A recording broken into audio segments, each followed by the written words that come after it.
Hey guys, Crystal Thompson here for Unity. Let's get started with our color combos with Crystal. We are doing a watercolor embossed resist using the beautiful Crooked Path stamp set. We're using one of the sentiments and the gorgeous heart.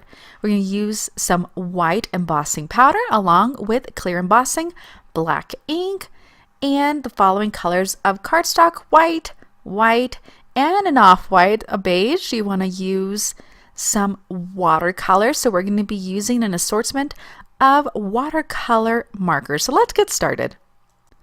On a piece of watercolor paper, we're going to emboss the heart from the beautiful Crooked Path with our clear ink. Then we're going to cover the entire thing with white embossing powder.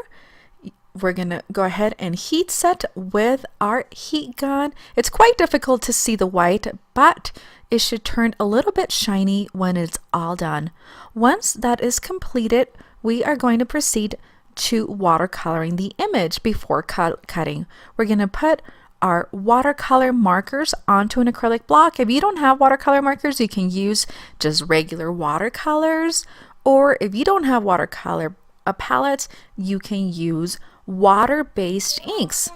We're going to place the entire rainbow on our acrylic block and we're going to begin watercoloring. I'm going to start with that pink right in the center of the heart, followed by orange on the sides, and then yellow. Do that light green, followed by the darkest green. Then do some of the teal, finish up with blue and purple.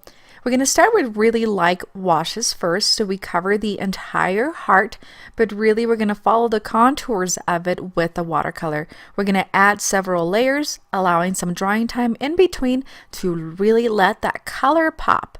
Again, you can use any watercolor products that you have, or watercolor or water-based inks.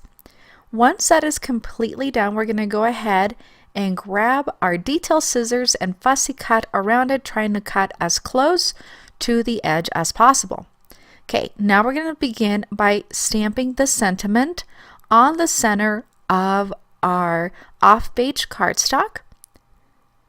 We are going to then place some foam adhesive on the back, and this is going to be placed over our card base. I did trim this card panel to be just a little bit smaller so it pops up with the white. It's going to be a nice contrast with the white of the embossing and the white of the cardstock. And that does it. You could flicker with some paint after if you like, or embellish with some sequins. Thanks so much for joining me. Have a great day.